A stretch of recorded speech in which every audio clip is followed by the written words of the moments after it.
10% 50 आया। चलो फिर ठीक, जान बची मेरी। 10 आता तो क्या होता पता नहीं, दोबारा पढ़ाना पड़ता वो टॉपिक फिर से। 10 ही आया। फिर किसी दिन मैं आपको जरूर उस टॉपिक को डिस्कस करूंगा। कुछ है नहीं उस टॉपिक में, कुछ था नहीं, बस छोटी छोटी कुछ चीज़ें थी जो हमें थोड़ा समझना था, थोड़ी चीज़ों को लर्न करना था। आज जैसे आपके पास मैसेज पहुंचा होगा, और आप हमारा और आपका दोनों का जो टॉपिक है आज का, वो है मुगल पीरियड का जब डिक्लाइन हो रहा है, तो मुगल जो डायनेस्टी है वो नॉर्थ में जम्मू कश्मीर से लेकर साउथ में आप कह सकते हो कन्याकुमारी तक, ईस्ट में बंगाल से लेकर वेस्ट में पाकिस्तान वाला जो हमारा एरिया है वहाँ तक हमारी मुगल डायनेस्टी थी। लेकिन धीरे धीरे समय के साथ वो डायनेस्टी धीरे धीरे डिक्लाइन होती चली गई और कुछ कुछ पार्ट्स में से अलग होते चले गए, है ना, कई सारे पार्ट्स में से अलग होते चले गए। और आपको याद होगा शायद कि हम लोगों ने एक रूलर के बारे में पढ़ा था कल, अकबर सेकेंड, याद है ना? अकबर सेकेंड के बारे में कहा गया कि उनका जो राज्य है वो, उसकी जो बाउंड्री है वो दिल्ली से लेकर पालम तक। पालम सुना है आप लोगों ने? हाँ, एयरपोर्ट वाला एरिया है दिल्ली का, और उस जगह पर तो मतलब कहने का मतलब ये है कि उनकी डायनेस्टी जो थी वो बहुत छोटी हो गई अब, और कई सारे इंडिपेंडेंट स्टेट्स बन गए वहाँ, कई सारे इंडिपेंडेंट स्टेट बन गए। अब ये जो इंडिपेंडेंट स्टेट्स थे, इनको धीरे धीरे वन बाय वन ब्रिटिशर्स ने इनकी विक्ट्री करी, है ना? तो हमें सबसे पहले इन्हीं स्टेट्स को पढ़ना है। जो हमारा पहला स्टेट है वो है बंगाल। बंगाल, देखो बंगाल की एक बड़ी मुश्किल रही है, बंगाल की एक बहुत बड़ी समस्या रही है। आपने शायद एंशिएंट हिस्ट्री पढ़ी होगी या मेडिवल हिस्ट्री जब भी पढ़ी होगी, तो शायद आपने उस मुश्किल को जरूर समझा होगा। बंगाल, दिल्ली अगर हमारी कैपिटल है तो बंगाल का डिस्टेंस बहुत ज्यादा है ना?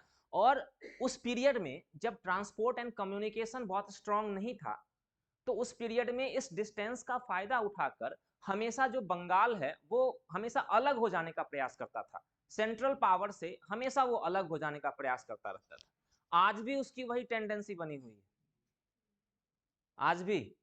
आप देखा है आपने ना, जो बंगाल की जो चीफ मिनिस्टर हैं हमारी जो ममता बनर्जी हैं, वही है ना, उनकी बनती नहीं है सेंटर से, है ना? तो वो लोग थोड़े से हो जाते हैं विद्रोही नेचर के, थोड़ा सा दूरी का भी फायदा उठाते हैं, या नेचर भी उनका इस तरह का हो जाता है। तो आज हम सबसे पहला स्टेट जो करेंगे वो है हमारा बंगाल। अब देखो, एक चीज और समझना है मुगल पीरियड में हमें, कि मुगल पीरियड में अगर कोई प्रोविंस होता था, उस प्रोविंस में 2 ऑफिसर्स को अपॉइंट किया जाता था, 2 ऑफिसर्स होते थे। ये समझना बहुत जरूरी है हमारे लिए। एक ऑफिसर होता था जो सामान्य प्रशासन से संबंधित होता था, सामान्य प्रशासन से संबंधित होता था, और एक जो होता था वो राजस्व प्रशासन से, मतलब कि रेवेन्यू कलेक्ट करता था, लगान वसूलता था, टैक्स कलेक्ट करता था। ये जानबूझकर ऐसा किया गया था ताकि कोई बहुत ज्यादा शक्तिशाली ना बन जाए। मुगल पीरियड में किसी भी प्रोविंस में 2 ऑफिसर मेन होते थे, मेन 2 ऑफिसर होते थे। एक सामान्य प्रशासन से संबंधित था और दूसरा जो था वो राजस्व प्रशासन से संबंधित था। ये इसकी हमें जरूरत आगे पड़ेगी, इसकी आगे जरूरत पड़ेगी, वहां पर मैं आपको इसे एक्सप्लेन और ज्यादा करूंगा। अब बंगाल, औरंगजेब के समय में 1701 की बात है, बंगाल में औरंगजेब ने एक पर्सन को अपॉइंट किया, उनका नाम था मुर्शिद कुली खान। नाम सुना होगा आप लोगों ने, मुर्शिद कुली खान। और जब औरंगजेब की जब डेथ हुई, थोड़ी सी अव्यवस्था क्रिएट हुई, तो मुर्शिद कुली खान ने अपने आप को मुगल डायनेस्टी से इंडिपेंडेंट कर लिया। इंडिपेंडेंट करने का मतलब क्या होता है आपको पता है? इंडिपेंडेंट कर लेने का मतलब ये होता है कि पहले मान लो कि ये दिल्ली है हमारा, और मान लो ये हमारा,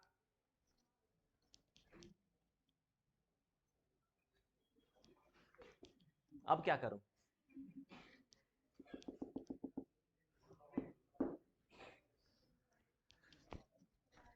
लगता है मार्कर भी लाना पड़ेगा।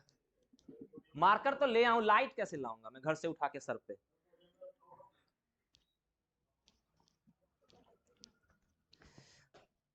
एक पेन है वैसे, इसे मैं लिख नहीं सकता हूं बोर्ड पे।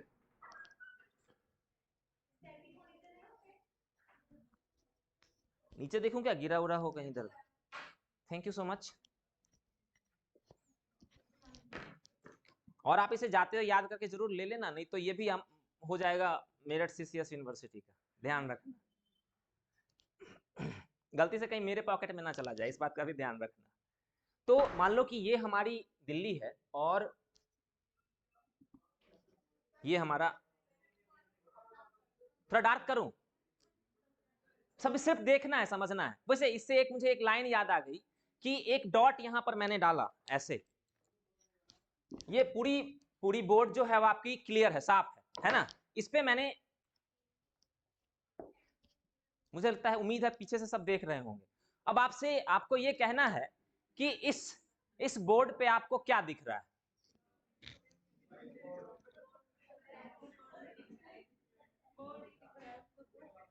देखो एक मोटिवेशनल स्पीच है, उसमें यह है कि ये इतना बड़ा बोर्ड है, अगर इसमें आपको ये व्हाइट बोर्ड ना दिख के अगर ये ब्लैक डॉट्स दिख रहे हैं, इसका मतलब है कि आपको अपनी मेंटेलिटी को चेंज करना पड़ेगा,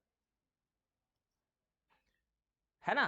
किसी ने एक पिक्चर बनाई, पेंटिंग बनाई और उसको उसने लगा दिया कहीं चौक पे, चौपले पे, और उसने लिख दिया कि अगर आपको कोई कमी दिखे तो आप इसमें करेक्शन कर सकते हो। लोगों ने उस पूरी पेंटिंग को खराब कर दी करेक्शन करते करते, इतनी कमी दिखी। तो हमें अपनी मेंटेलिटी को थोड़ा सा चेंज करना पड़ेगा, है ना। हमें ये पहले बोर्ड दिखनी चाहिए, ये व्हाइट बोर्ड दिखनी चाहिए, बाद में ये डॉट्स दिखने चाहिए। तो बस मान लो आप, है ना, आप समझदार हो, मान लो कि ये दिल्ली है और इधर बंगाल है, मान लो, है ना। तो मुर्शिद कुली खान यहां पर अपॉइंट हो गए, और मुर्शिद कुली खान ने क्या किया, इंडिपेंडेंट होने का मतलब ये है कि पहले क्या करते थे ये लोग, सेंटर को एक टैक्स कंटिन्यूअस भेजते थे ईयरली, है ना। मतलब कि ये जो बंगाल है या कोई भी प्रोविंस है, वो सेंटर को एक टैक्स ईयरली पे करता था। अगर उसने सेंटर को ईयरली टैक्स पे करना बंद कर दिया, इसका मतलब है कि वो इंडिपेंडेंट हो गया। इंडिपेंडेंट होने का मतलब ये है। इंडिपेंडेंट होने का जो दूसरा मतलब है वो ये है कि अगर यहां के पर्सन ने अपना सक्सेसर, अपना उत्तराधिकारी खुद से नियुक्त कर दिया, इसका मतलब है कि वो इंडिपेंडेंट हो गया। किसी भी प्रोविंस के इंडिपेंडेंट होने के लिए ये दो रीजन रिस्पॉन्सिबल है। पहले क्या है, मान लो कि अगर मान लो यहां पर मुर्शिद कुली खान है, तो क्या होगा कि मुर्शिद कुली खान को हटाकर अगर कोई दूसरा पर्सन यहां पर अपॉइंट किया जाएगा तो उसे मुगल रूलर अपॉइंट करेंगे। मानते हो कि नहीं इस बात को। लेकिन क्या होगा कि अगर मुर्शिद कुली खान ही अपना सक्सेसर खुद ब खुद अपॉइंट कर देंगे, इसका मतलब है कि वो स्टेट अब दिल्ली से अलग है। ये दो चीजें हैं, टैक्स पे करना, ईयरली टैक्स पे करना बंद कर दिया, और अपना सक्सेसर उसने खुद ही अपॉइंट कर दिया। तो मुर्शिद कुली खान जिसे औरंगजेब ने अपॉइंट किया था, उन्होंने धीरे धीरे समय के साथ, जैसे ही औरंगजेब की डेथ हुई, तो उन्होंने क्या किया, अपने आप को इंडिपेंडेंट कर लिया। मतलब उन्होंने एक तो सबसे पहले उन्होंने टैक्स देना बंद कर दिया, और फिर उन्होंने अपना सक्सेसर भी अपॉइंट कर लिया। तो इस तरह से बंगाल जो था वो मुगल डायनेस्टी से इंडिपेंडेंट हुआ। मुर्शिद कुली खान के बारे में एक दो चीजें और इंपॉर्टेंट है जो एग्जाम के पॉइंट ऑफ व्यू से जरूरी हो सकती है हमारे लिए। मुर्शिद कुली खान ने मुर्शिदाबाद को अपनी कैपिटल बनाई, है ना। मुर्शिद कुली खान, मैं कोशिश करूंगा कि चीजें याद हो जाएं आपको, साथ साथ याद हो जाएं या चीजें समझ में आ जाएं आपको, ताकि हिस्ट्री थोड़ी सी बोरिंग ना हो आपके लिए। तो मुर्शिद कुली खान ने मुर्शिदाबाद को अपनी कैपिटल बनाई। बस एक दो चीजें और इंपॉर्टेंट है, लेकिन वो हमारे लिए बहुत इंपॉर्टेंट नहीं है, कि वहां पर जब मुर्शिद कुली खान ने अपने आप को इंडिपेंडेंट कर लिया, तो कुछ जो पावरफुल जमींदार थे, उन्होंने क्या किया, टैक्स देना बंद कर दिया। तो मुर्शिद कुली खान ने उन सबको सप्रेस किया, उन सबको दबाया, और जबरदस्ती उन लोगों से उन्होंने टैक्स कलेक्ट किया। मुर्शिद कुली खान। अब यहां पर जब मैं ये सारी चीजें आपको बताऊंगा, तो मैं ये कब से कब तक रूलर, ये कब से कब तक ये नवाब रहे हैं, इनको कहते हैं नवाब ऑफ बंगाल, बंगाल के नवाब। तो ये कब से कब तक रहे हैं, ये टाइमिंग हमारे लिए इंपॉर्टेंट नहीं है। मैं फिर से आपको कह रहा हूं, इस एग्जाम में अब हम वो पुरानी बात भूल जाते हैं कि हमें डेट्स की जरूरत होगी। इस एग्जाम में हमें डेट्स की जरूरत नहीं होगी, हमें सिर्फ कॉन्सेप्ट की जरूरत होगी। आप अपने दिमाग में कॉन्सेप्ट बनाने का प्रयास करो, भूल जाओ डेट्स को। जो इंपॉर्टेंट डेट्स होगी वो मैं आपको बता दूंगा, नहीं तो ढेर सारी डेट्स है, हमें उनके पीछे नहीं रहना है। है ना। तो मुर्शिद कुली खान, मुर्शिदाबाद को उसने अपनी कैपिटल बनाई, इससे रिलेटेड और कुछ भी हमारे पास नहीं है। मुर्शिद कुली खान के बाद उनके सन बने, ये भी हमारे लिए इंपॉर्टेंट नहीं है, लेकिन जो इसके बाद जो नेक्स्ट पर्सन जो बंगाल का नवाब बनता है उसका नाम होता है अलीवर्दी खान। अलीवर्दी खान, मैं नाम यहां पर लिख रहा हूं, शायद आप उसे लिख सको। मुर्शिद पहला नाम मैंने यहां पर लिख दिया, मुर्शिद कुली खान। उसके बाद अलीवर्दी खान।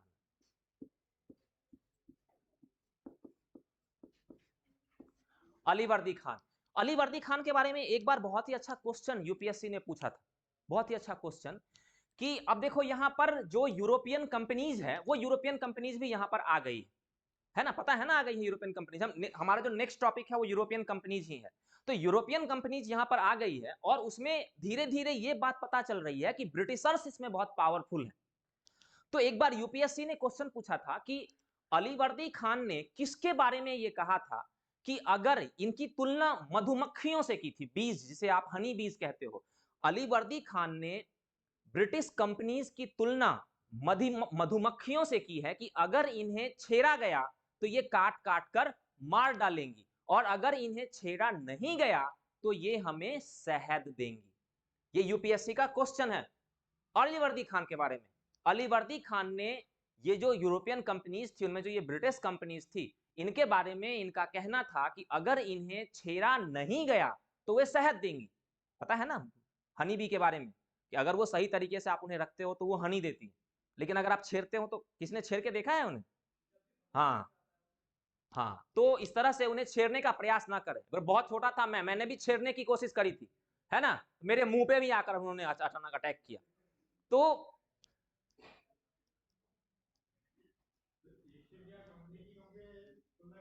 हाँ जी, ईस्ट इंडिया कंपनी की तुलना की थी उन्होंने। तो इस तरह से अलीवर्दी खान के बारे में, अलीवर्दी खान के बारे में एक और दूसरी चीज बहुत इंपॉर्टेंट है यहां पर देखो। अब एक बार देखो, मुझे मैप बहुत ज्यादा बनाना तो नहीं आता है, फिर भी मैं छोटा सा मैप एक इंडिया का बनाता हूं ताकि आप थोड़ा सा उसे समझ सको।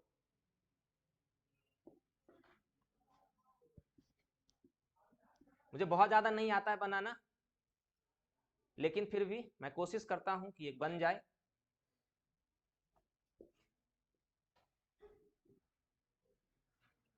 बना लोगे आप लोग?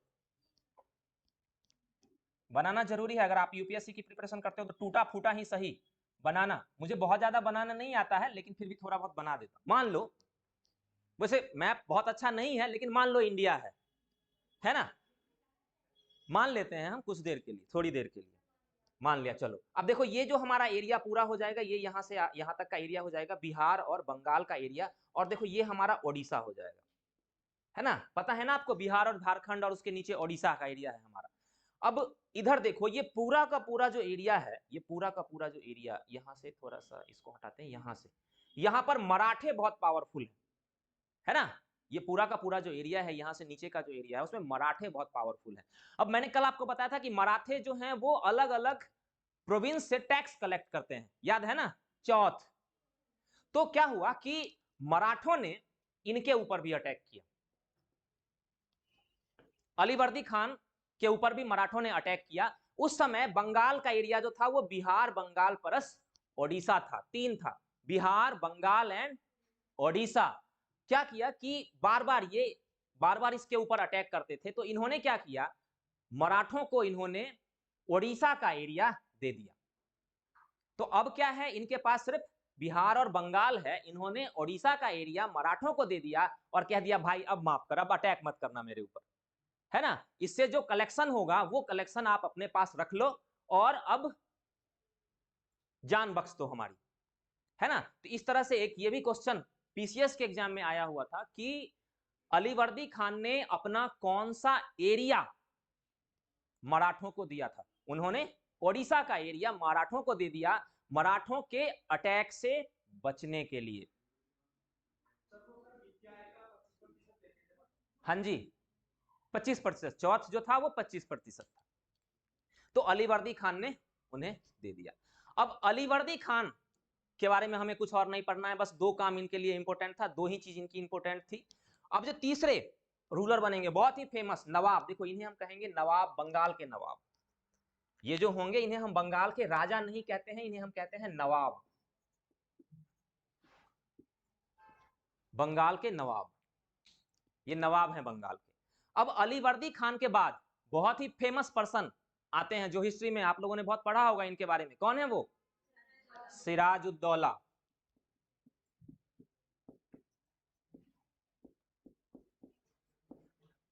सिराजुद्दौला, सिराजुद्दौला की कहानी थोड़ी सी है, हमें समझनी है, यही हमारे लिए थोड़े ज्यादा इंपॉर्टेंट है सिराजुद्दौला। अब देखो थोड़ा सा हम चलते हैं एक बार बंगाल घूमने के लिए। और बंगाल में इस समय सारी यूरोपियन कंपनीज आ गई थी, उसमें से दो यूरोपियन कंपनीज बंगाल में बहुत फेमस थी, एक फ्रेंच और एक ब्रिटिशर्स। ठीक है, फ्रेंच और ब्रिटिशर्स। जो फ्रेंच थे उनकी जो फैक्ट्री थी वो फैक्ट्री थी, यहां पर मान लो आप फ्रेंच, इनकी फैक्ट्री थी चंद्रनगर में। इनकी फैक्ट्री, फैक्ट्री का मतलब होता है यहां पर फैक्ट्री, आज की फैक्ट्री से हम इसे कंपेयर नहीं करेंगे। फैक्ट्री का मतलब होता है कि इस जगह पर वो क्या करते थे, अलग अलग एरिया से सामान लाते थे और यहां से उसे वो एक्सपोर्ट करते थे। तो वो आप उसे एक सेंटर कह सकते हो, है ना, वो हमारा एक सेंटर था, एक वेयर हाउस कह सकते हो आप उसे, उसे उस समय हम फैक्ट्री कहते थे। तो जो फ्रेंच की फैक्ट्री थी उसका नाम था चंद्रनगर, और जो ब्रिटिश की फैक्ट्री थी उसका क्या नाम था? Fort William. जो ब्रिटिश की फैक्ट्री थी उसका नाम था फोर्ट विलियम।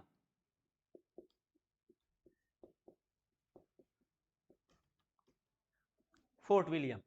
अब क्या है कि ये जो फ्रेंच मतलब फ्रांस है ना, फ्रांस और ब्रिटिशर्स जो थे वो एक बहुत बड़े आपस में कंपटीटर थे, प्रतिद्वंदी थे, और हमेशा आपस में लड़ते भी रहते थे और साथ भी रहते थे। यूरोप से लेकर पूरी दुनिया में कहीं भी चले जाओ, दोनों लड़ते भी रहते थे और साथ भी रहते थे। बड़ी अजीब कहानी उनकी है। तो यहां भी दोनों आपस में लड़ रहे थे, है ना, यहां भी दोनों आपस में लड़ रहे थे। अब दोनों जब आपस में लड़ रहे थे तो दोनों को डर था, तो जब डर था तो दोनों ने अपनी फैक्ट्री का क्या किया, फोर्टिफिकेशन कर दिया, किलेबंदी करनी उन्होंने स्टार्ट कर दी। किलेबंदी समझते हो ना, अगर हम उसे चारों तरफ से फोर्ट बना देंगे तो दूसरा उसके अंदर आसानी से एंटर नहीं कर पाएगा, है ना। तो दोनों ने क्या किया, चंद्रनगर में और फोर्ट विलियम में दोनों ने अपनी फैक्ट्री का फोर्टिफिकेशन स्टार्ट किया, किलेबंदी स्टार्ट करी उन्होंने। क्यों किलेबंदी स्टार्ट करी? कि दूसरा उसके अंदर घुस ना जाए, इस वजह से उन्होंने अपने फैक्ट्री की किलेबंदी स्टार्ट करी। अब देखो कि यह जो एरिया है, जो दोनों एरिया है चंद्रनगर और फोर्ट विलियम, ये दोनों एरिया बंगाल के अंदर है ना। और ऐसा करने से पहले उन्होंने बंगाल के नवाब से परमिशन नहीं ली। ठीक है, बंगाल के नवाब से उन्होंने परमिशन नहीं ली। सिराजुद्दौला बहुत ही पावरफुल था, बहुत ही स्ट्रिक्ट था।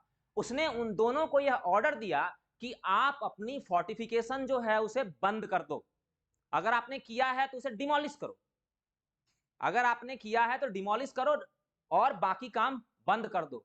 फ्रेंच डर गए और उन्होंने फोर्टिफिकेशन का काम रोक दिया।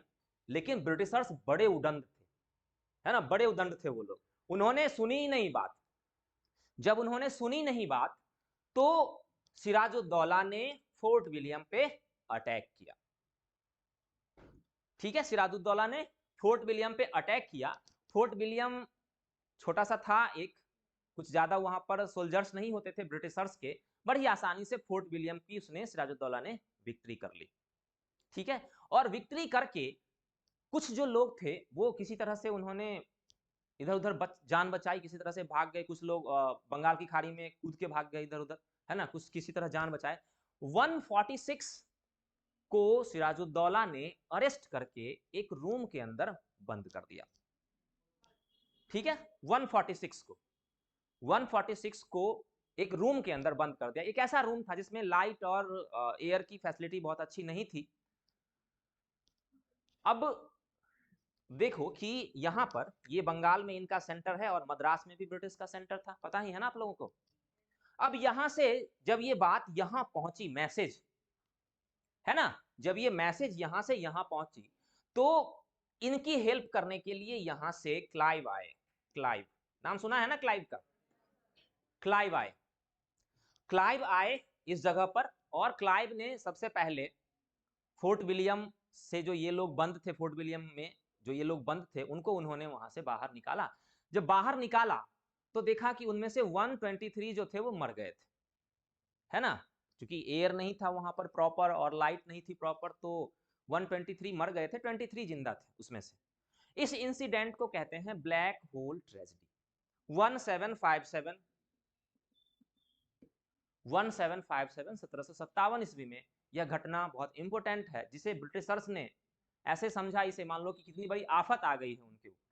अब अभी इसके आगे जब तक ब्रिटिशर्स भारत में रूल करेंगे, कितने इंडियन की जान जाएगी जिसका कोई हिसाब नहीं होगा। लेकिन ये देखो, ये ऐसी घटना है जिसका आज तक हिसाब हम लोग रख रहे हैं कि 123 लोग मरे।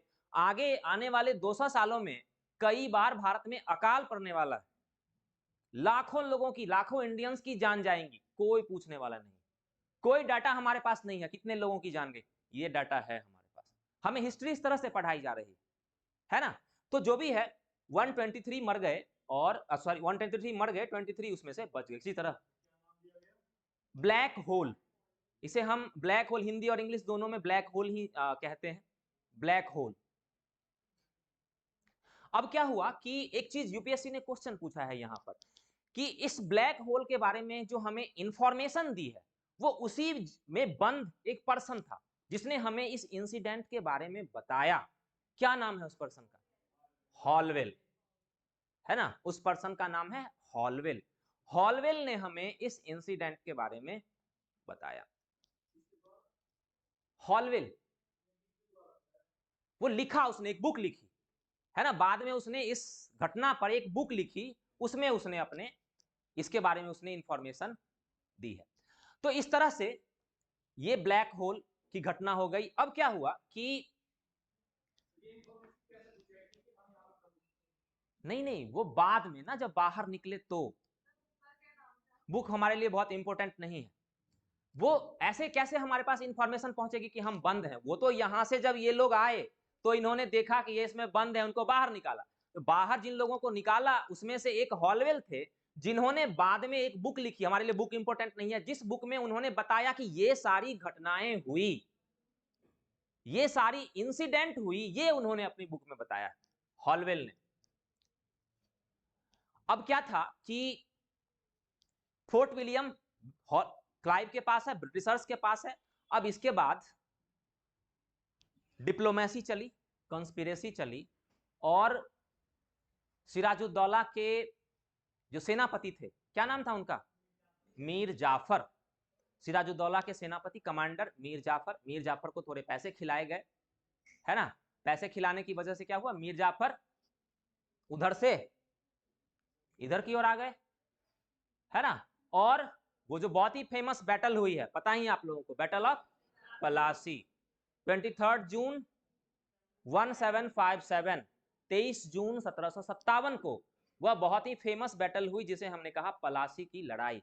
एक ऐसी लड़ाई जिसका कोई मतलब ही नहीं था, क्योंकि जिस सिराजुद्दौला का जो सेनापति था उसने सरेंडर पहले ही कर दिया था, मीर जाफर ने पहले ही सरेंडर कर दिया, और इस तरह से बहुत ही आसानी से सिराजुद्दौला की डिफीट हो गई। इस पलासी की लड़ाई में सिराजुद्दौला की डिफीट हो गई और ब्रिटिशर्स की विक्ट्री हो गई। हाँ जी, सिराजुद्दौला इसके बाद बेचारा किसी तरह जान बचाकर भाग गया, लेकिन उसके बाद क्या हुआ हमें इसके बारे में इंफॉर्मेशन नहीं है। अब सिराजुद्दौला भाग गए, मीर जाफर ने बहुत हेल्प करी थी ब्रिटिशर्स की, इसलिए ब्रिटिशर्स ने मीर जाफर को नेक्स्ट नवाब बना दिया, है ना। नेक्स्ट नवाब हमारे पास यहां पर आ गए मीर जाफर।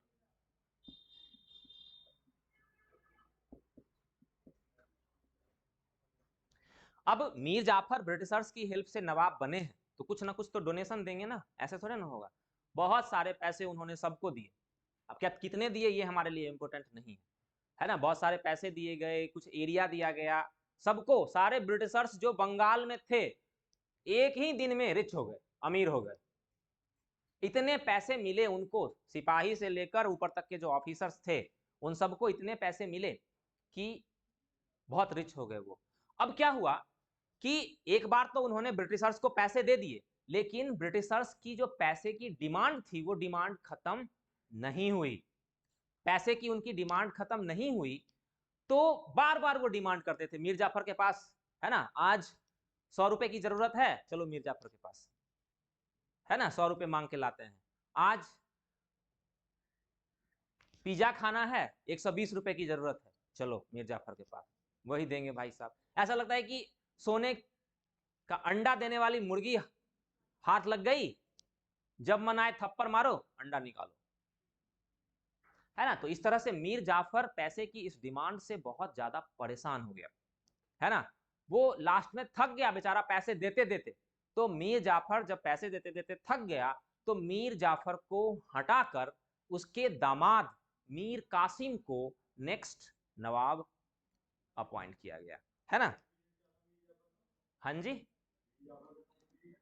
अब हमारे लिए यहाँ पर टाइम पीरियड बहुत इंपॉर्टेंट नहीं है, इन सब चीजों को टाइम पीरियड मत देखो। टाइम पीरियड अगर हिस्ट्री में लर्न करोगे तो पूरी हिस्ट्री में मॉडर्न में परेशान हो जाओगे। हमारे लिए ये सब इंपॉर्टेंट नहीं है, आपको किसी एग्जाम में टाइम पीरियड नहीं पूछा जाएगा। मीर जाफर, मीर जाफर के बाद आ जाते हैं हमारे पास मीर कासिम।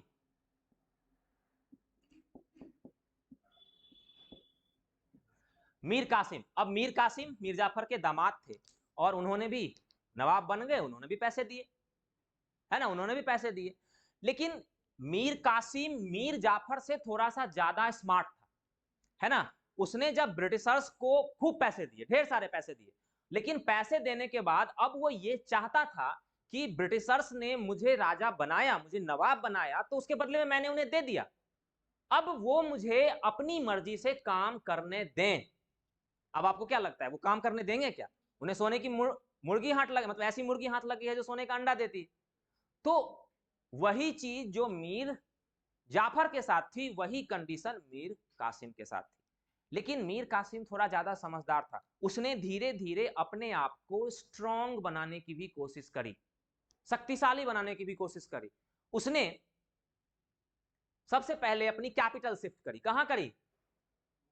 मुर्शिदाबाद से मुंगेर। सबसे पहले उसने अपनी कैपिटल शिफ्ट करी मुर्शिदाबाद से मुंगेर। ये सारी चीजें एग्जाम में आए हुए, एग्जाम के क्वेश्चन है। मुर्शिदाबाद से मुंगेर, मुंगेर जो है वो मॉडर्न बिहार में है, मॉडर्न बिहार में वो जगह है मुंगेर। मुंगेर में उन्होंने कई सारी फैक्ट्रीज लगाई, ऐसी फैक्ट्रीज जो जिससे उनकी मिलिट्री स्ट्रांग हो जाए, जैसे कि गन पाउडर, बारूद की फैक्ट्री, जैसे पिस्टल बनाने की फैक्ट्री, ये सारी फैक्ट्री उन्होंने बंगाल में लगाई, मुंगेर में लगाई, ताकि आगे, उन्हें पता था, मीर कासिम को पता था कि आगे लड़ाई होगी, तो उन्होंने मुंगेर में फैक्ट्री लगाई, अपनी सेना को स्ट्रांग बनाते हैं। बट वो पूरी तरह से सक्सेसफुल नहीं हो पाए। अब एक क्वेश्चन पूछा था यूपीएससी ने कि इसके बाद मीर कासिम से ब्रिटिशर्स की कुछ लड़ाई होगी, छोटी मोटी 3-4 लड़ाई होगी, उसका इमीडिएट कॉज क्या था, तात्कालिक कारण क्या था?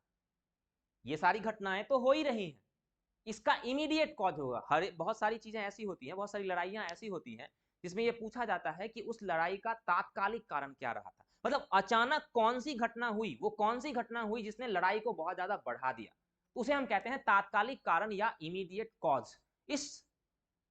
इस घटना के बाद, मतलब ये जो आगे जो मीर कासिम और ब्रिटिशर्स के बीच जो लड़ाई होगी, उसका इमीडिएट कॉज ये होगा कि बहुत दिनों से ब्रिटिशर्स के ब्रिटिश जो व्यापारी होते थे, उन्हें बंगाल से फ्री व्यापार करने की परमिशन होती थी। जैसे आज मान लो आप कहीं एक जगह से दूसरी जगह जाते हो, आप अगर व्हीकल से जाते हो तो आपको टोल टैक्स या इस तरह की चीजें पे करनी पड़ती है ना। उस समय क्या था, ये सारे जो व्यापारी एक जगह से दूसरी जगह जाते थे व्यापार करने के लिए, तो उन्हें बदले में टैक्स पे करना पड़ता था गवर्नमेंट को। तो ब्रिटिश जो व्यापारी होते थे, उन्हें टैक्स फ्री व्यापार करने की परमिशन मिली हुई थी। मुगल रूलर्स ने या बाद में बंगाल के नवाब जो थे, उन सब ने उन्हें टैक्स फ्री व्यापार करने की परमिशन दे दी थी। अब क्या है कि मान लो मैं हूं, मुझे टैक्स फ्री व्यापार की परमिशन है, पूरे बंगाल में कहीं भी घूम सकता हूं। ये ध्यान रखना है, टैक्स फ्री व्यापार की परमिशन जो है वो हमें सिर्फ और सिर्फ बंगाल से मिली है। ऐसा ना हो कि यूपीएससी क्वेश्चन पूछे आप पूरे भारत कर देना। अब बंगाल का शासक है, पूरे भारत से टैक्स फ्री व्यापार की परमिशन नहीं दे सकता है ना। तो अब वो क्या, मान लो कि मुझे टैक्स फ्री व्यापार की परमिशन मिली हुई है, तो मैं क्या करूंगा, आज मेरा व्यापार पे कहीं जाने का मन नहीं है ना, तो मैं क्या करूंगा कि अपना जो वो पास है, वो उन्हें एक पास मिलता था, है ना, जो अपना जो पास है वो क्या करूंगा, मैं किसी को दे दूंगा, और मैं उसे दे दूंगा और मैं कहूंगा कि देख इस पे तुझे 100 रुपए की छूट मिलेगी, तो 50 तू रख लेना, 50 मुझे दे देना। उन्होंने क्या किया, उस पास को, जिस पास पे उन्हें टैक्स फ्री ट्रेड की परमिशन मिली हुई थी, उस पास को इन्होंने सेल करना स्टार्ट कर दिया। इससे क्या हुआ, बंगाल में प्रॉब्लम क्रिएट हो गई। बंगाल के जो नवाब थे उनके पास रेवेन्यू कम आने लगा, राजस्व उनके पास कम आने लगा। समझते हो ना इस चीज को आप? अगर इस तरह से कहीं भी ब्लैक मार्केटिंग होती है या कहीं भी ब्लैक तरीके से वर्क होता है, तो जो सरकार के पास पैसा जाने वाला होता है वो पैसा कम हो जाता है। इकोनॉमिक्स में आपने पढ़ा होगा इन सब चीजों को। इससे जो बंगाल का नवाब था मीर कासिम, वो बहुत परेशान हो गया और उसने ये डिक्लेयर किया, उसने ये घोषणा करी कि आज से बंगाल का कोई भी व्यापारी टैक्स नहीं पे करेगा, है ना। उसने कहा जब पैसे नहीं आने हैं तो कुछ इस बार फाइनल कर ही देते हैं, तो उसने सबको टैक्स फ्री कर दिया।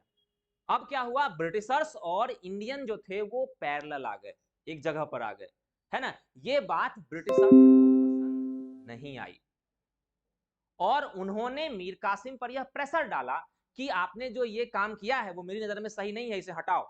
मीर कासिम ने ऐसा करने से मना कर दिया, तो इसकी वजह से दोनों के बीच में 2-3 छोटी छोटी झड़प उसे कह सकते हो वो हुई। और फिर जो मीर कासिम था वो यहां से भागकर चला गया, ये अवध का एरिया है, अवध, OWDH, अवध, है ना। ये यहां से भागकर चला गया अवध में। अवध हमने कल पढ़ा था ना, याद है? अवध हमने कल पढ़ा था और मैंने आपको बताया था कि अवध को जिसने इंडिपेंडेंट किया उसका नाम था सादत खान। अवध को जिसने इंडिपेंडेंट किया था उसका नाम था सादत खान। तो ये यहां से भागकर यहां चला गया सादत खान के पास। सादत खान नहीं था उस समय जो नवाब थे अवध के उनका नाम था सुजा-उद-दौला। ये नाम जानना बहुत जरूरी है, देखो ये ध्यान रखना, यहां पर जो है उनका नाम है सिराजुद्दौला और वहां पर जो नाम होगा वो होगा सुजा-उद-दौला, सुजा-उद-दौला, सुजा-उद-दौला। तो क्या हुआ कि ये मीर कासिम यहां चले गए अवध, और अवध में थे सुजा-उद-दौला। अवध में एक और पर्सन था, मुगल रूलर शाह आलम सेकेंड। याद है ना, मैंने आपको बताया था कि शाह आलम सेकेंड को अपने वजीर से जान का खतरा था, वो भाग रहा था बेचारा इधर से उधर, तो भाग के वो कहां था, वो यहीं बैठा हुआ था। तो अवध में इन तीनों की आपस में फ्रेंडशिप हुई, मीर कासिम की, सुजा-उद-दौला की और शाह आलम सेकेंड की।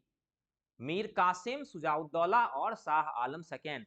और इन तीनों ने सोचा कि अब इस ब्रिटिशर्स को भारत से बाहर निकालते हैं, और एक तरफ इन तीनों की सेना और एक तरफ ब्रिटिश आर्मी, दोनों के बीच एक बहुत ही फेमस बैटल हुई। क्या नाम है उसका?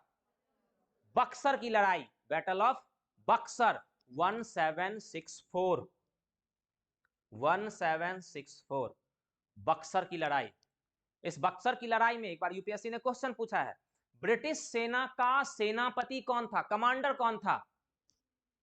इस बक्सर की लड़ाई में ब्रिटिश सेना का सेनापति मेजर मुनरो था, मेजर मुनरो। बक्सर की लड़ाई में ब्रिटिश सेना का सेनापति मेजर मुनरो था। अब यहां पर ये जो बैटल हुई, ये बैटल बहुत इंपॉर्टेंट थी। इस बैटल में आप देखोगे कि एक छोटी सी सेना ने, ब्रिटिश के पास बहुत बड़ी सेना नहीं थी, 2000 की सेना थी ब्रिटिश के पास, सिर्फ 2000 की सेना, और इस 2000 की सेना ने एक साथ बंगाल की सेना, अवध की सेना और शाह आलम की सेना, तीनों को एक साथ डिफीट दे दी। उन तीनों के पास कितनी सेना थी इसका आइडिया नहीं है, लेकिन इतना आइडिया है कि इसके पास सेना बहुत कम थी उसके कंपैरिजन में। तो ब्रिटिशर्स की इसमें विक्ट्री हुई और उन तीनों की डिफीट हुई। यहां से काफी सारी चीजें बहुत इंपॉर्टेंट हैं, इनको समझने का प्रयास करते हैं। अब देखो, अब क्या हुआ कि मीर कासिम की तो डेथ हो गई, है ना, लड़ाई के बीच में ही मीर कासिम की डेथ हो गई थी, तो मीर कासिम की डेथ हो गई थी। अब बच गए हमारे पास दो,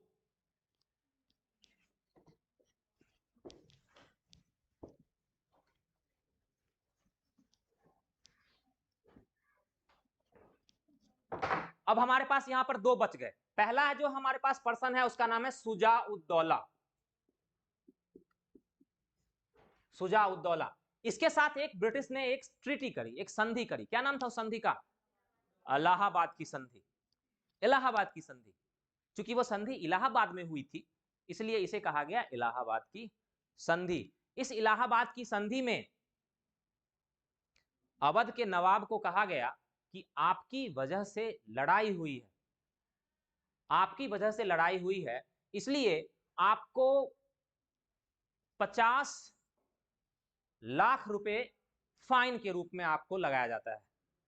उन्हें 50 लाख रुपए ब्रिटिशर्स को पे करना था। इसके अलावा अवध जो था वो 3 पार्ट से मिलकर बना हुआ था, एक अवध, दूसरा कड़ा और तीसरा इलाहाबाद। तो अवध का एरिया उनके पास छोड़ दिया गया और कड़ा और इलाहाबाद का जो एरिया था वो भी उनसे ले लिया गया। ओके, मतलब कि इलाहाबाद की ट्रीटी जो हुई थी, उस इलाहाबाद की ट्रीटी में अवध के नवाब को कहा गया कि आपको 50 लाख रुपए पे करने पड़ेंगे, 50 लाख रुपए प्लस साथ में कड़ा और इलाहाबाद। ठीक है, इसको हम कहते हैं ट्रीटी ऑफ इलाहाबाद। इसी तरह की दूसरी ट्रीटी एक शाह आलम सेकेंड के साथ भी हुई। शाह आलम सेकेंड, इसको क्या कहते हैं? इसे भी हम कहते हैं इलाहाबाद की ट्रीटी ही। ये दोनों ट्रीटी इलाहाबाद की ही ट्रीटी होती है। ये दोनों ट्रीटी इलाहाबाद, जरा इसे समझ, तो ये ऐसी चीज है थोड़ा सा कंफ्यूजन क्रिएट करती है। अगर इससे क्वेश्चन पूछे जाते हैं एग्जाम में तो यहां पर देखो ऐसे लिख देते हैं 50 लाख और कड़ा प्लस इलाहाबाद। चलो छोटे से फॉर्मेट में लिख दिया 50 लाख प्लस कड़ा और इलाहाबाद। अब क्या किया गया कि शाह आलम सेकेंड को कहा गया कि आपके पास तो कुछ पैसे वैसे हैं नहीं, आप तो वैसे भी दिल्ली से इधर उधर मारे मारे फिर रहे हो, तो आप रहोगे कहां, कैसे रहोगे, आपका खर्च कैसे चलेगा, है ना? थोड़ी सी दया दिखाई गई, लेकिन दया के पीछे भी एक पर्पस था, एक उद्देश्य था। तो क्या किया गया कि कड़ा और इलाहाबाद का एरिया शाह आलम सेकेंड को दे दिया गया। ठीक है, कड़ा और इलाहाबाद जो यहां से लिया था वो इसको दे दिया गया। इसके अलावा 26 लाख 26 लाख ईयरली इन्हें पेंशन भी प्रोवाइड किया गया। ठीक है, कड़ा Allahabad plus 26 lakh yearly pension. अब आप सोचोगे कि ऐसा क्यों किया गया इनके साथ, इनका दया क्यों दिखाई गई इतनी, है ना? तो ये दया इनको इनके ऊपर इसलिए दिखाई गई कि इसके बदले में ये भी कुछ पे करेंगे, है ना? इसके बदले में ये क्या पे करेंगे, तो इन्होंने ये जो बंगाल का एरिया है ना, ये जो बंगाल का एरिया है, ये बंगाल का एरिया, इस एरिया में अब इन्होंने ब्रिटिशर्स को ये कह दिया, ये राइट दे दिया कि यहां से, अब याद है आपको, मैंने आपको बताया था कि दो तरह के अधिकार होते थे, एक सामान्य प्रशासन का और एक राजस्व वसूल करने का अधिकार। तो शाह आलम ने वेरीफाई किया अब उन्हें कि आप बंगाल से राजस्व वसूल करके अपने पास रख सकते हो। बंगाल उस समय का सबसे रिच प्रोविंस था, सबसे रिच प्रोविंस था। तो बंगाल से उन्हें, आपको एग्जाम में एक क्वेश्चन मिलेंगे, बंगाल से उन्हें निजामत का अधिकार मिला। निजामत का मतलब ही हो जाता है टैक्स कलेक्शन का राइट, रेवेन्यू से रिलेटेड राइट, है ना? तो बंगाल से उन्हें निजामत का अधिकार मिल गया, बंगाल से। अब वो बंगाल से टैक्स कलेक्ट करेंगे और जैसे मन होगा। अब आप जरा सा यहां पर सोच सकते हो, सोचना भी चाहिए आप लोगों को, कि बंगाल तो पहले से ही उनके कंट्रोल में है, बंगाल पहले से ही उनके कंट्रोल में है और शाह आलम तो कुछ है ही नहीं, वो तो बेचारा उधर अपने घर में भी नहीं रह पा रहा है। तो शाह आलम से ऐसा करने की जरूरत क्या हुई? तो ऐसा इसलिए हुआ, यूपीएससी का क्वेश्चन है ये, इसका पर्पस क्या था, इसका उद्देश्य क्या था, शाह आलम से इसे वेरीफाई क्यों करवाया गया? तो आप देखो कि ब्रिटिशर्स ने यह मैसेज देने का प्रयास किया कि ये जो भारत का पूरा एरिया है उसे मैं बंगाल के नवाब का एरिया नहीं मानता हूं, वो एरिया अभी भी मुगल डायनेस्टी का ही एरिया है, और अगर मुगल डायनेस्टी का रूलर इसे वेरीफाई कर देता है तो इसमें किसी को कोई ऑब्जेक्शन नहीं होनी चाहिए, है ना? तो इस वजह से उन्होंने इसे वेरीफाई करवाया मुगल रूलर से।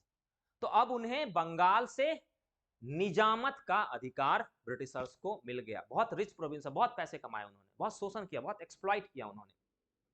अब क्या हुआ फिर से, अब देखो मीर कासिम की तो डेथ हो गई थी, तो इन्होंने क्या किया, फिर से मीर जाफर, एक बार अभी अभी मीर जाफर को हटाया था ना इन्होंने। कंफ्यूजन तो नहीं है कोई?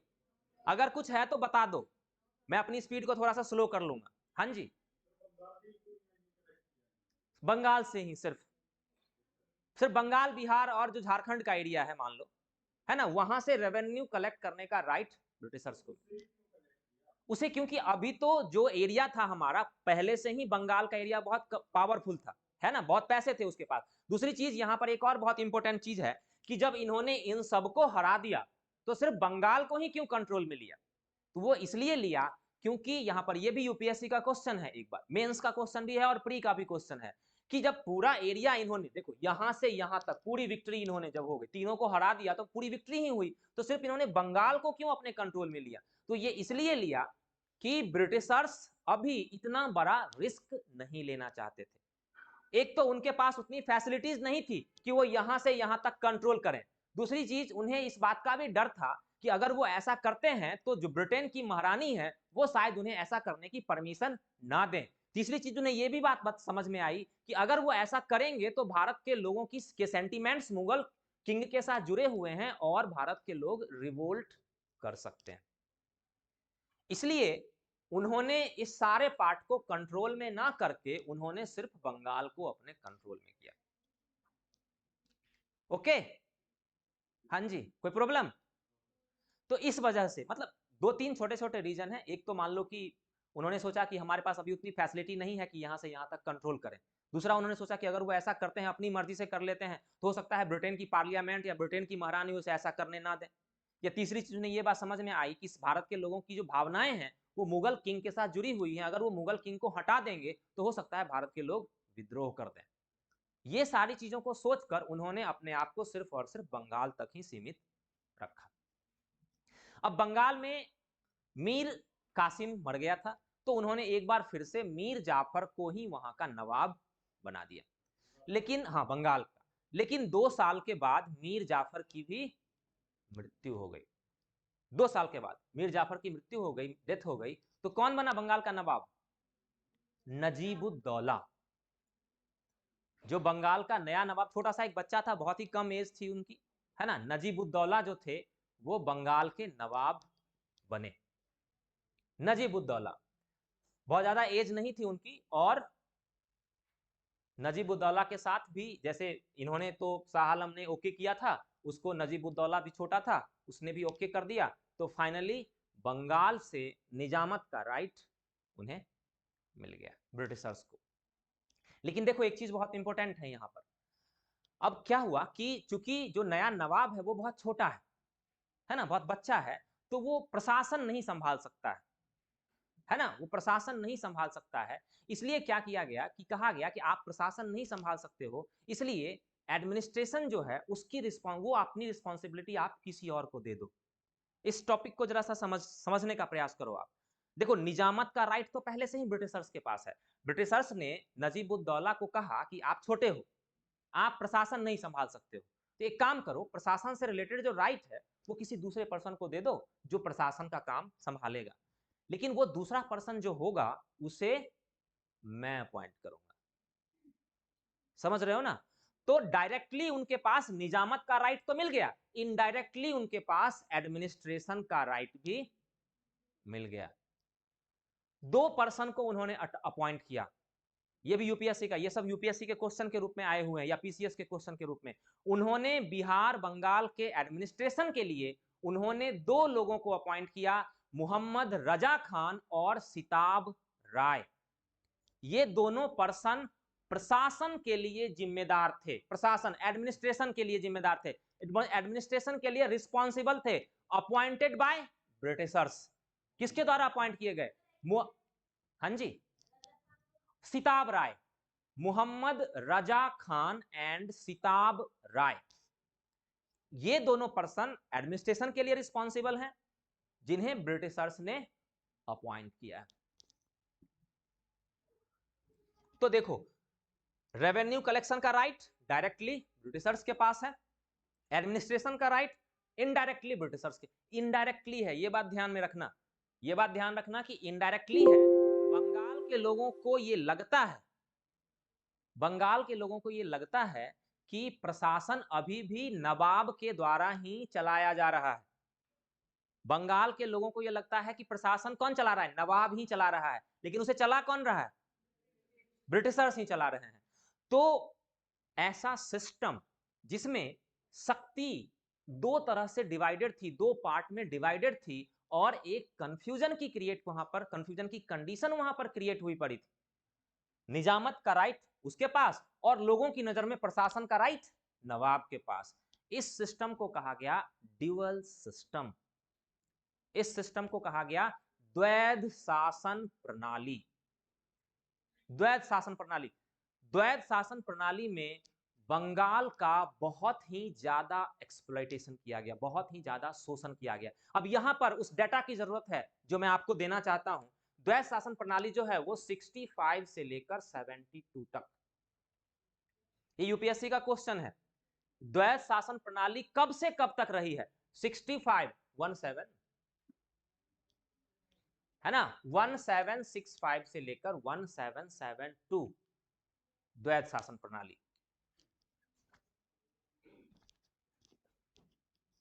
इसमें एक चीज और बहुत इंपॉर्टेंट है जो यूपीएससी का फिर से क्वेश्चन है। इसमें 3 गवर्नर थे। गवर्नर कहां के थे? फोर्ट विलियम के गवर्नर होंगे, ध्यान रखना है। बंगाल में जो ब्रिटिश की जो फैक्ट्री थी उसका क्या नाम था? अभी अभी हमने डिस्कस किया था, फोर्ट विलियम। तो जो गवर्नर थे यहाँ पर, फोर्ट विलियम के गवर्नर, हम उन्हें कहते हैं governor of fort William. Fort William के गवर्नर पहले थे क्लाइव, पहले थे क्लाइव, सेकंड थे वेरेल्स्ट, और थर्ड थे कर्टियर।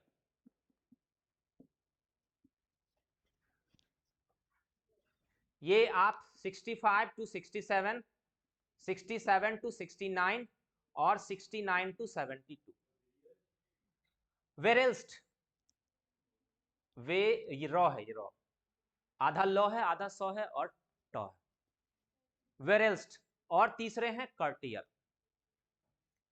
क्लाइव, वेरेल्स्ट एंड कर्टियर, ये 3 पर्सन इस पीरियड में जो द्वैध शासन व्यवस्था है हमारी, उस पीरियड में ये 3 पर्सन बंगाल के नवाब, सॉरी बंगाल के फोर्ट विलियम के गवर्नर बने, गवर्नर ऑफ फोर्ट विलियम। ये सब क्वेश्चन एग्जाम में आए हुए हैं, तो कुछ चीजें नहीं भी आई हुई हैं, वो हो सकता है आगे के एग्जाम में आपके पास आ जाए। इस द्वैध शासन व्यवस्था में एक चीज ध्यान रखना आप कि कई बार बच्चे कंफ्यूज हो जाते हैं। द्वैध शासन व्यवस्था जिसे हम ड्यूअल सिस्टम भी कहते हैं, एक ये द्वैध शासन व्यवस्था है, और दूसरी होगी 1909 का एक्ट जो पास होगा, उसमें भी एक वर्ड यूज किया जाएगा ड्यूअल सिस्टम। एक बार मेंस में ये क्वेश्चन पूछा गया था ड्यूअल सिस्टम के बारे में, तो बच्चे बहुत कंफ्यूज हो गए थे। वो बेसिकली इसके बारे में पूछना चाह रहे थे, लेकिन बच्चों ने उसके बारे में लिख दिया। 1909 का एक्ट पढ़ा है आप लोगों ने, मॉडल मिंटो रिफॉर्म, है ना? तो बच्चे जो थे वो उसको लिख कर आ गए। तो इस तरह से थोड़ा सा कंफ्यूज नहीं होना है। यहाँ पर द्वैध शासन का मतलब थोड़ा सा डिफरेंट है। ओके, बंगाल, ये आपकी बंगाल की स्टोरी थी। बंगाल में कुछ भी नहीं है। मुर्शिद कुली खान, अलीवर्दी खान, सिराजुद्दौला, मीर जाफर, मीर कासिम, फिर मीर जाफर, फिर नजीबुद्दौला। अच्छा, बक्सर की लड़ाई का कौन था कमांडर? हेक्टर मुनरो या मेजर मुनरो, दोनों नाम मिल जाएगा आपको, है ना? वो अच्छा, किसने वो स्टोरी सुनाई थी ब्लैक होल वाली? हॉलवेल। ठीक है, समझ ही गए आप लोग, खुद ही समझदार। बंगाल की स्टोरी खत्म। फर्स्ट स्टेट जो मुगल डायनेस्टी से अलग हुआ, बाद में वो ब्रिटिशर्स के कंट्रोल में चला गया। हम आगे इसके बारे में और भी पढ़ेंगे बाद में। बंगाल के बाद जो दूसरी स्टेट है हमारी वो है अवध। अवध, अवध को किसने इंडिपेंडेंट कराया? सादत खान ने।